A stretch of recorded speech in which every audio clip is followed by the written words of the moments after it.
From the Center for the Study and Teaching of Writing at The Ohio State University, this is Writers Talk. I'm Doug Dangler. Every 2 to 3 months, MadLab in Columbus performs a series of 3 10-minute shows that are based on a common theme and are written and rehearsed and performed within a 30-day time frame. The theme for the most recent edition of 3 in 30 is Rush, appropriately enough. The plays for this edition are Rushin' Around, Monumental Vacation, and Eventually, and I'm fortunate enough to have the writers of these plays in the studio with me today. So welcome Amanda Bauer, Josh Kessler, and Greg McGill. How are you all doing today? Doing well. Great. Good, good. And you're in the Olin Mills awkward family photo collage. We feel really good about it. Is what we like to call it. We did this last week. Yeah. We sat together like That's excellent, yeah.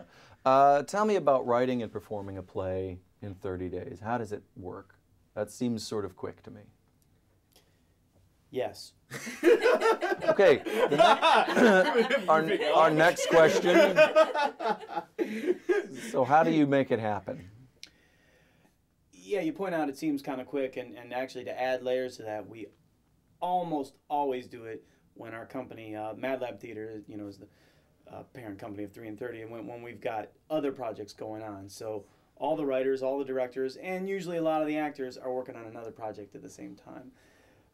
So what it basically entails is, once we've got these things written, we just need people who are willing to be very flexible and work late. Okay, excellent. So how do you choose your topics? How do you go about? Amanda, what made you decide to write about Rushin' Around? Well, the theme was Rush, and my idea was to literally push the theme to an absurd level. So Rush, my play is about the band Rush in Russia performing, and their roadies are rushing around trying to fill their writer.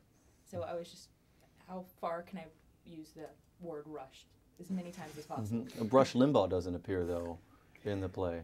No. That was in one of the pitches that we did not accept, however. No OxyContin humor? Okay. And it'll be in Rushing Around too, or Electric Boogaloo as well, I think. Yes. Quite likely. Okay. So how did you choose your topic? Actually similar to Amanda. I because with Monumental Vacation, mine is about the 4 presidents on Mount Rushmore get a vacation once every 7 years. So they are debating where they're going to go.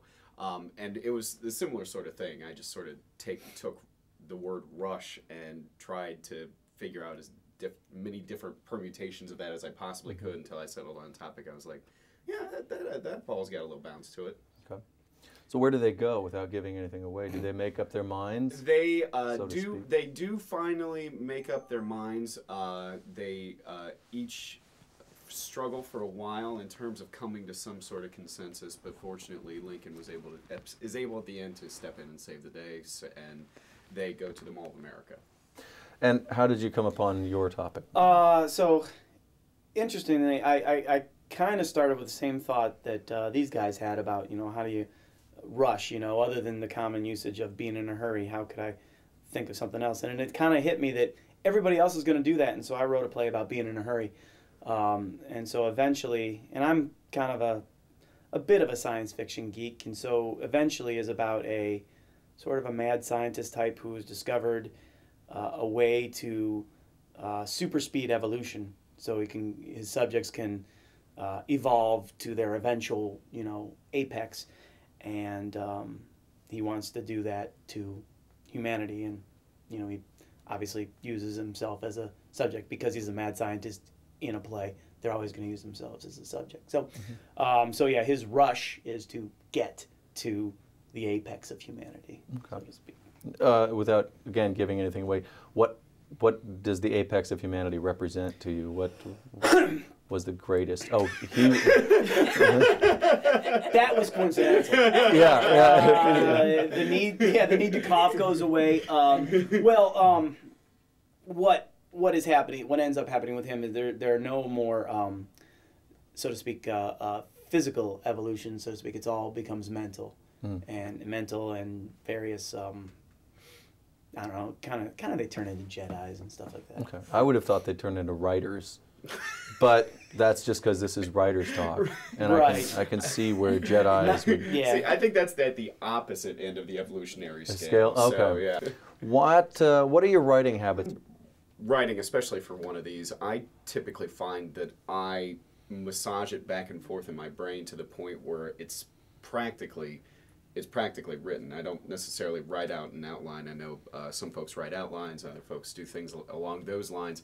I just sort of figure it out in my head, and that's sort of part of how I choose the topics too. So if I have come upon a topic, I'll play around with it, try to envision the general arc of the story, what some of the characters can be like, and if I don't get to a consensus in my head, then I'll scrap it and move on.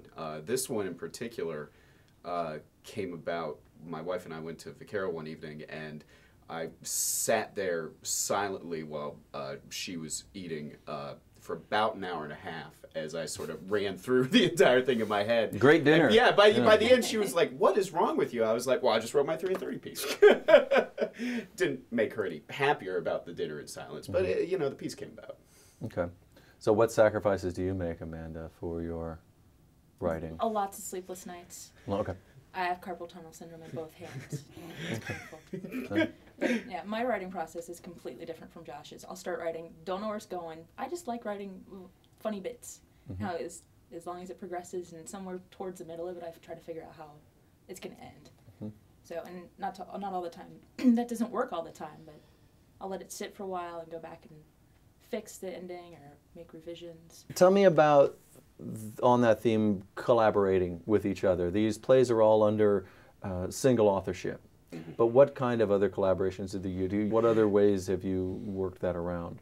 Well, I know that for myself, as once I get to a point where I have a concept that I feel like is writable, I'll just start talking to folks. I'll pitch it to them effectively and say, Except your wife. Right, except for my wife, who sits leave in her out of silence.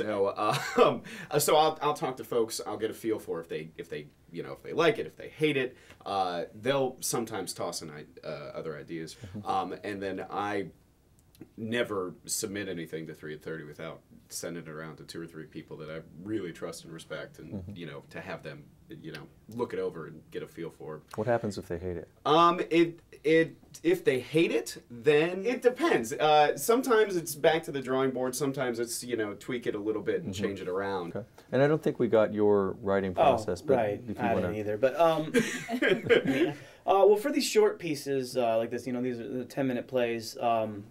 Usually, I do come up with my pitch, my suggestion of what it's going to be, and that does generally include the conclusion, how it's going to end.